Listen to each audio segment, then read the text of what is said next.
est à présent dans le camp du gouverneur de la ville. Entre-temps, le parti maintient inchangé le programme des obsèques et l'inhumation.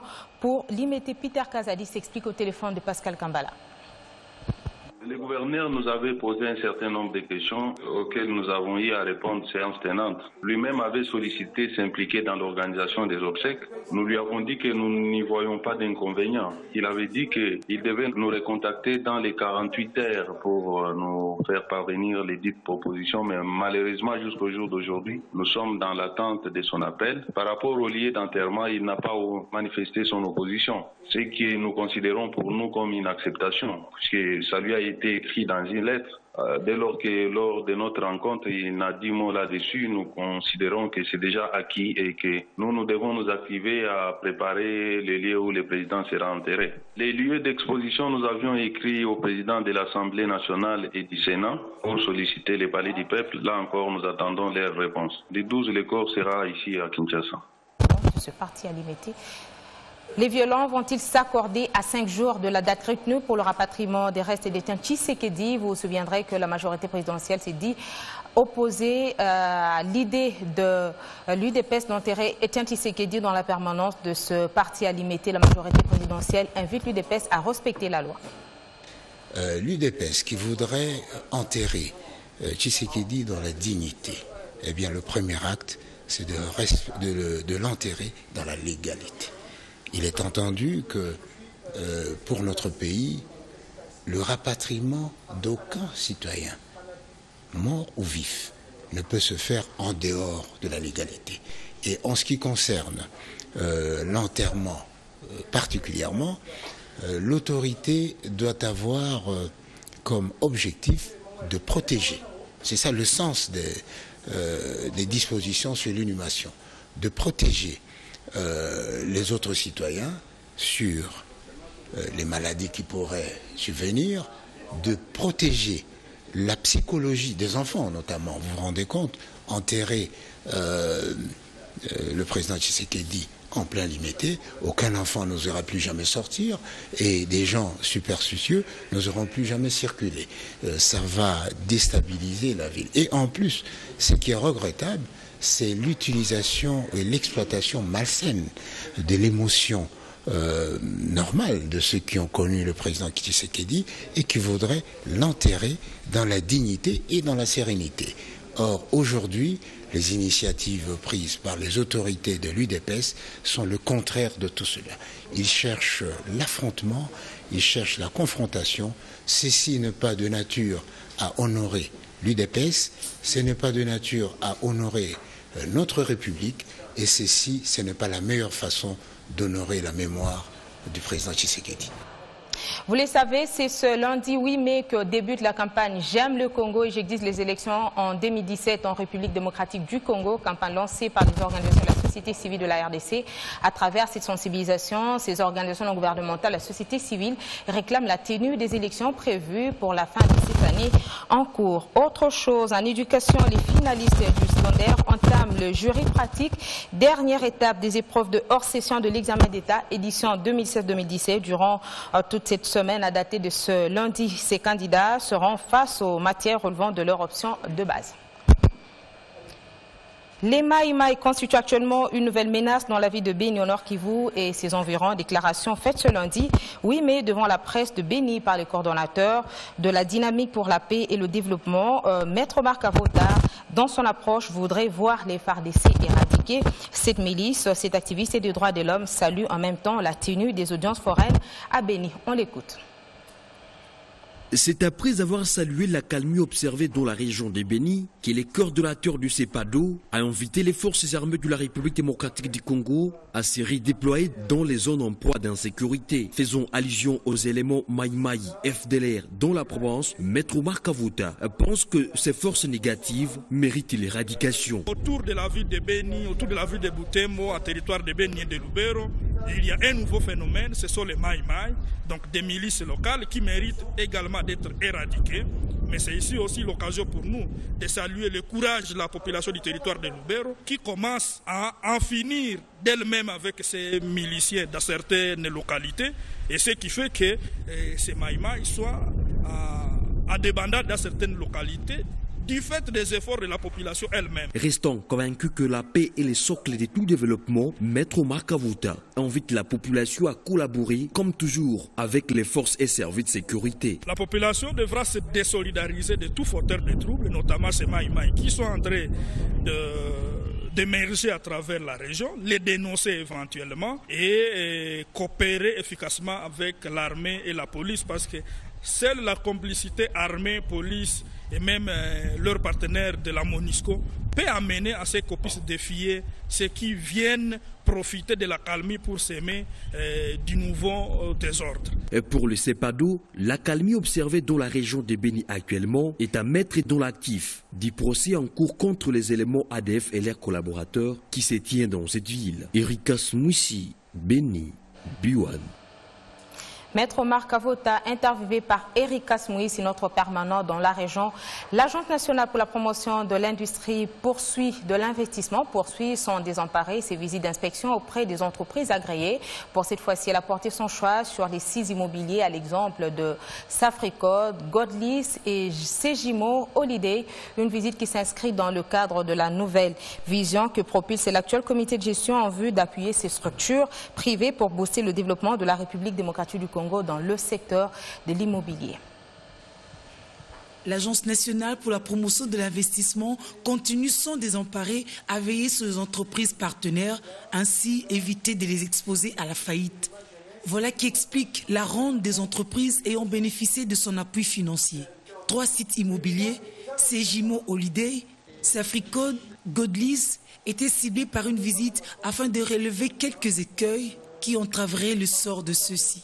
Le secteur immobilier est dans une phase pratiquement d'expansion et de boom, ce qui explique que beaucoup des promoteurs préfèrent investir dans l'immobilier. Et derrière le secteur immobilier, vous avez l'industrie de la construction qui se développe de plus en plus. Bon, ce que nous pourrions dire aux promoteurs, c'est les exhorter à diversifier leurs activités, à investir dans d'autres secteurs comme le secteur de l'agriculture, qui est une priorité du gouvernement. Et dans tous les cas, l'ANAPI est toujours là pour les accompagner, pour les appuyer, pour qu'ils investissent, pour qu'ils apportent des capitaux, pour qu'ils créent de l'emploi et pour qu'ils créent de la richesse. Soutien, oui, mais il faudrait plus d'accompagnement en plaidé des partenaires. Le secteur immobilier n'attire pas que les expatriés. Quelques Congolais également s'y retrouvent, le cas du promoteur du projet Godlis. Si les étrangers viennent et qu'ils trouvent leur compte, je ne pense pas qu'un fils du pays n'y trouvera pas son compte.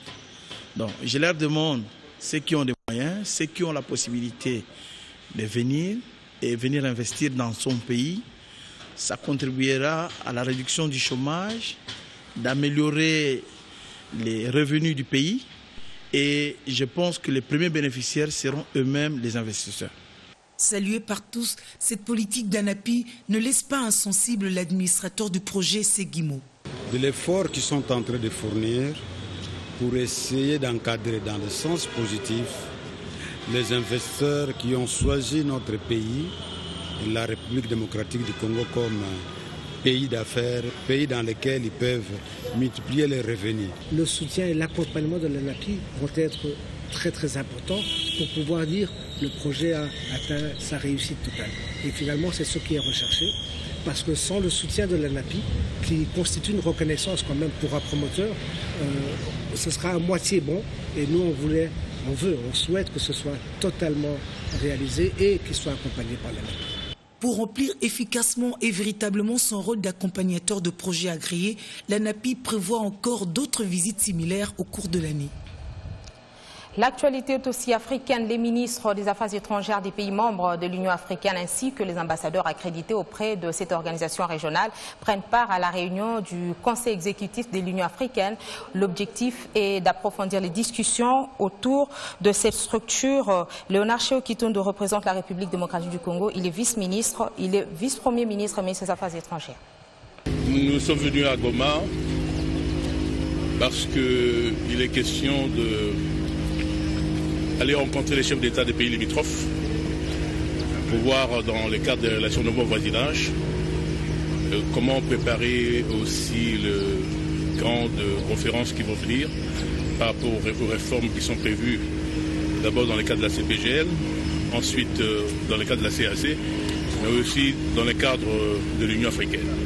Il y a une réunion importante qui est prévue le 7 mai à Kigali, une réunion ministérielle auquel est convié les ministres des Affaires étrangères plus les représentants permanents des pays africains au sein de l'Union africaine.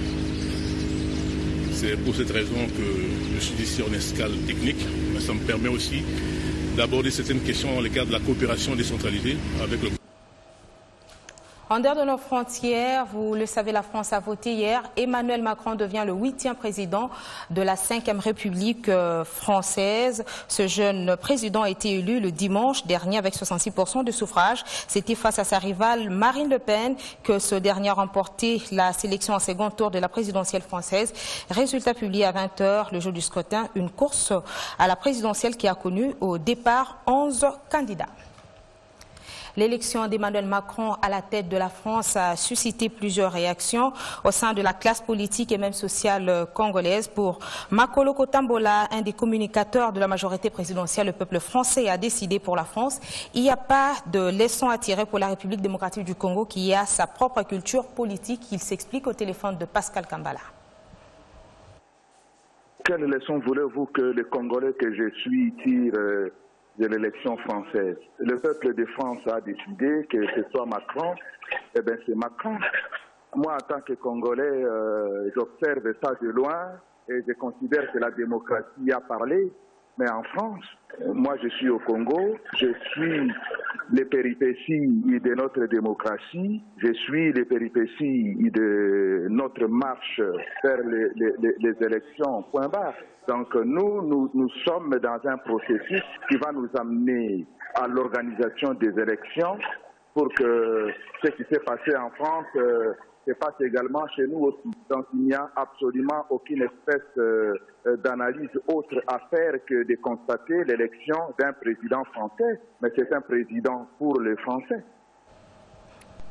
Par contre, Jean-Bertrand Ewanga, président du Front citoyen pour la République et membre du Rassemblement des forces politiques acquises, sociales et acquises au changement, elle, Félix Tshisekedi, salue la classe politique française pour cet exemple d'alternance. Il faut féliciter la classe politique française et le peuple français pour avoir assuré l'alternance.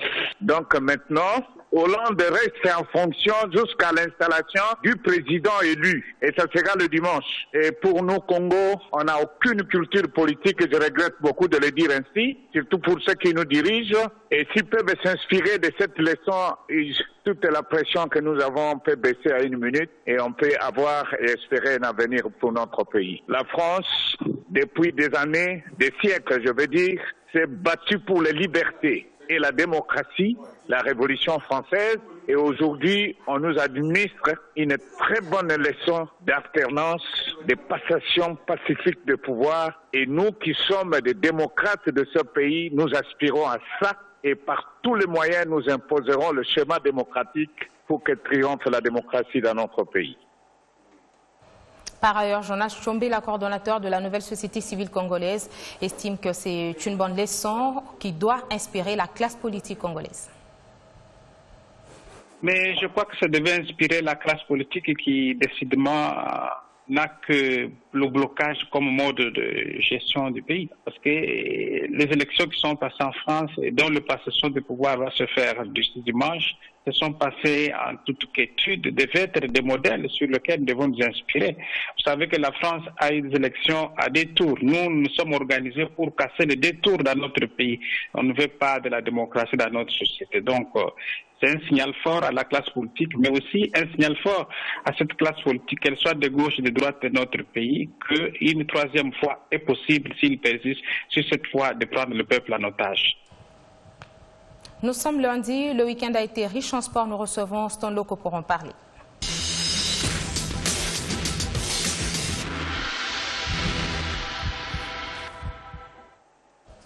Stan Loko, bonjour et bienvenue sur ce plateau. Merci Vivi Ngoa, bonjour. Je l'ai annoncé tantôt, le week-end a été riche en actualité sportive et nous commençons avec la situation des play-offs. C'est qui prend la tête? Mais non, mais il faut dire qu'après la rencontre qui a opposé V-Club au TP Mazembe, c'est le TP Mazembe qui caracole toujours en tête avec 12 points. Il y a le dernier club Motema Pembe qui vient en deuxième position avec 11 points. V-Club est monté dans le classement en troisième position avec 9 points et puis suivi du FC Renaissance. Et c'est quoi la prochaine affiche? Mais la prochaine affiche, c'est tout à l'heure au stade de Martyr de la Pentecôte où le DSMP va recevoir l'équipe du FC Renaissance. Il faut dire que cette rencontre est vraiment très entendue. Pourquoi? Parce que en cas de victoire du FC Renaissance, le FC Renaissance prendra la tête du classement. En cas de victoire, les derniers clubs Motema Pembe, ça sera également la même chose. Mais il faut dire que le dernier est bien parti. Pourquoi? Parce que en cas de match nul, c'est les derniers qui sortira toujours vainqueur. C'est le dernier club qui reçoit son dissident. Ben non, mais justement, donc pas son dissident. Donc cette histoire est déjà enterrée. Là, il faut dire que ce sera vraiment un derby, un choc de la 7e journée. Pourquoi? Parce que Mazembe a déjà tout fini. Et il ne reste que V-Club qui a un match. Et puis le dernier club Motema Pembe et Renaissance, s'ils jouent ces matchs de cet après-midi, ils vont le rester également. Mais est-ce que déjà la victoire d'hier de V-Club était prévisible? Non, non, c'était pas du tout prévisible. Même à voir le déroulement du jeu, c'est Mazembe qui a dominé dans tous les compartiments. Mais l'arbitre s'est invité à la fête, il faudrait qu'on se le dise. Il s'est invité à la fête, il a été très sévère vis-à-vis du TP Mazembe. Il a accordé un pénalty discutable. Mais sinon, qu'est-ce que vous voulez? C'est la loi du football. C'est lui le maître. C'est l'arbitre qui a les derniers mots. Il s'est décidé qu'à ce qu'un pénalty soit accordé à la SV Club. Donc, Etekama était là, il a marqué. Et vous nous réservez un reportage? Pardon? Il y a quelques détails dans le reportage. Ah ben non, mais justement, il y a un reportage fait par Jean-Louis Canida que nous pouvons suivre et puis on revient après. C'est un but cadeau sur le plan jeu, ils n'ont pas pu. Bon. Félicitations pour eux parce qu'ils viennent de gagner par un but donné accordé par les gens. Moi personnellement, j'ai vu mon équipe bien jouer. Moi, en passant, je félicite mes joueurs, ils ont bien joué. Déjouer comment? Qu'est-ce que V-Club a fait pour déjouer les 4? On a gagné 1-0, un match difficile. On se prend pas pour les champions du monde. C'est comme hier quand on a perdu 2-0. On n'était pas les diables non plus. Donc il faut toujours savoir raison garder. Là maintenant, on a récupéré 3 points par rapport à notre concurrent. La route est longue, elle est difficile pour tout le monde. Donc aujourd'hui, on a fait un match difficile. On a réussi à s'en sortir. Maintenant, tous les autres matchs sont difficiles. C'est fait pour ça. Je crois que quand ça ne va pas, on change. Mais sinon, le groupe reste le même. Contre le Dering, on avait des choix par défaut, comme je n'aime pas. Il y avait beaucoup de joueurs blessés. Cette fois-ci, on en a eu un peu moins, mais vous avez vu Obama, par exemple, qui n'était pas suffisamment rétabli et qui est blessé, donc c'est embêtant. Et voilà. Mais continue. C'est pas au niveau de l'attaque, c'était surtout au niveau du milieu de terrain qu'on a perdu des ballons. Mais on continue à travailler. Je vous dis, on n'est pas parfait, mais on a la volonté de travailler. C'est déjà ça qui est. Les coachs se sont exprimés. Est-ce que vous avez tiré quelques matières? Oui, quelques matières à tirer. Moi, je crois que les services de communication de V-Club doivent faire un travail. C'est-à-dire? Non, c'est-à-dire que non, ils doivent demander à Ibengue de rester calme. Pourquoi? Parce que non, après une compétition, après une confrontation, le coach n'a pas le droit de parler. Il n'est pas obligé de parler à tout moment. Mais la réaction après le match? Non, il y a son adjoint qui peut aussi parler. Pourquoi? Parce qu'il ne fait que c'est de dire. Pourquoi? Parce que quand il dit que Nobutien contre Daring, il avait mis une équipe qui n'aime pas. Ça veut dire que le joueur qui ont joué face à Daring, c'est pas lui qui les a recrutés. Donc on comprenait que si le joueur comprenait ce qu'il disait, ça risque de susciter des problèmes. Pourquoi? Parce que je donne ces conseils. On l'a vu avec Mourinho lors il était à Real de Madrid. À un moment donné, il ne disait plus un mot à la presse. C'est ton souhait, au fait. Non, c'est mon souhait. Et puis, c'est à son avantage. Pourquoi? Parce que Ibengue s'est contredit beaucoup. Et puis, ça le rattrape toujours. Il devait être concentré à un match très important qui attend V-Club. Alors, ça n'engage que vous. Dernière question pour terminer avec V-Club et Mazembe qui seront en compétition d'Afrique dès ce week-end. Ben voilà, donc c'est là que je suis arrivé. Donc voilà, V-Club est engagé dans une grande compétition. On a vu une équipe de V-Club qui vacille, une équipe de V-Club qui n'est pas stable, une équipe de V-Club qui est très limitée. On voit même l'entraîneur a du mal à trouver des repères. Mais attendez, donc, vous avez un problème? Non. Le problème qu'il y a, c'est quoi? V-Club, c'est notre grand club de ces pays. Mais c'est quoi le problème? C'est quoi les dysfonctionnements? V-Club a réussi là où Mazembe a échoué. d'accord? Mais aujourd'hui, c'est The Club que nous sommes en train de voir. Donc le problème qui est là, c'est quoi? C'est que The Club est instable. On a vu The Club face à Daring Club de Temapembe, méconnaissable. The Club face à Renaissance, méconnaissable. The Club face à Mazembe, méconnaissable. En tout cas, je crois que les poulains... Il y a beaucoup à faire, les poulains des Florent Ibenge doivent se concentrer, à commençant par lui-même, ils doivent se concentrer, il doit pas se fier à la pression des supporters. Ils sont comme ça, ils sont capricieux, ils veulent le résultat. Hier, le résultat était là, bien que c'était in extremis. Donc, The Club a gagné. Tu vois, il était dégagé, mais il devait rester calme, se concentrer pour le match qui arrive le vendredi face à l'équipe de l'Espérance de Tunis pour les comptes de la première journée des éliminatoires de la phase de groupe de la Ligue des Champions. Et puis, Mazembe joue le dimanche face à l'équipe de Mounana du Gabon. Donc, on comprenait que Mazembe, comme The Club, c'est des équipes qui se recherchent. Pourquoi? Parce que les jeux de Mazembe comme de The Club ne m'a pas encore convaincu. Mais je crois que si le DSMP continue dans la même allure, on verra un The Club grand dans les jours à venir. Merci beaucoup, Stan Loco. On se revoit demain. Ouais, voilà, c'est l'actualité sportive. Ok, merci.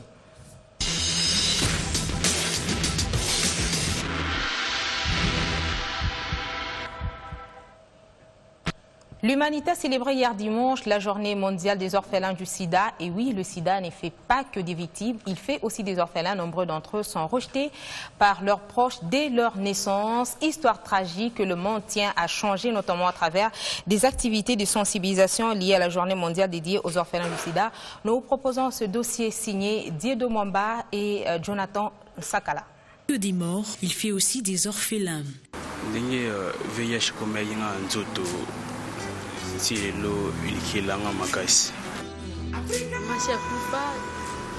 Mon père, il est à Lubumbashi. J'habitais chez un oncle, mais le temps que j'habitais chez un oncle, j'ai tout le temps été malade. Mon oncle m'amenait souvent à l'hôpital. Et un des docteurs qui m'a fait les examens, il a diagnostiqué, il m'a dit que, il m'a appelé, il m'a dit que j'étais séropositif. À l'âge de 8 ans, c'est ma mère qui m'avait dit tout, que je VIH. Et puis ça m'avait choqué. J'étais en 4e primaire. Discriminés, stigmatisés, parfois rejetés par les leurs à cause de leur état sérologique.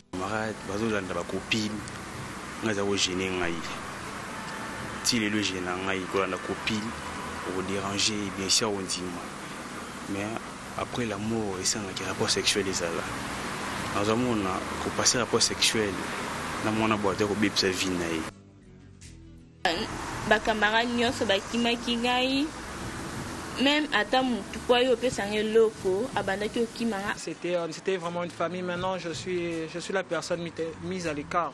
Donc, on me regarde d'un autre œil à cause de ma situation. Et je ne sais pas les plaindre, je reste à mon coin. Je m'apitoie sur mon sort et la vie continue, Dieu seul sait. Il faut tous bien sûr que état nango, mais il faut pas différencier entre bichona et bazanango. Donc moi je suis chrétien. Je crois en Dieu. Je crois qu'un miracle peut se passer. Il y a des gens qui sont critiqués à la VIH, mais tellement que discussion nous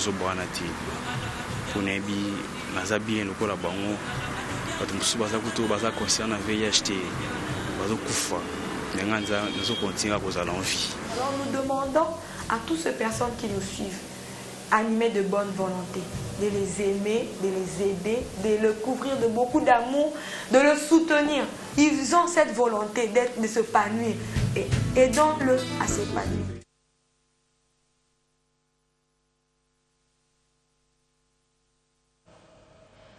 Et c'est par cet élément que nous mettons un terme à cette édition du journal. Madame, Messieurs, merci de rester avec nous.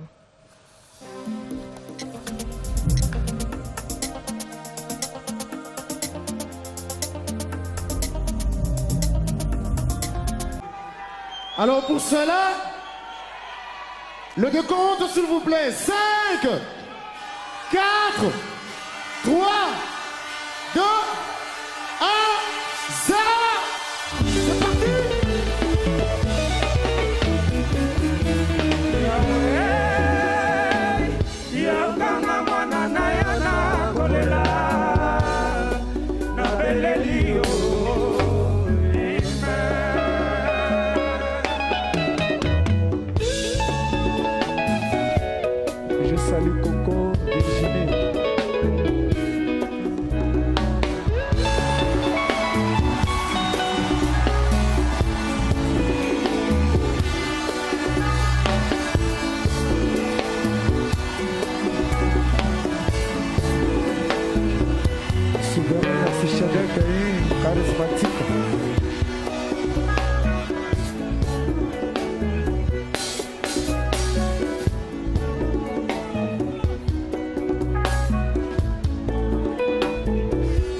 Merci, merci, merci, merci, merci, merci.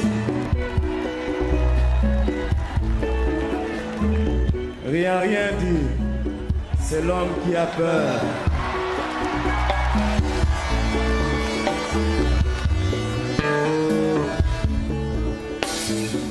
Yahweh poninyo kelanga moto na yo mobola.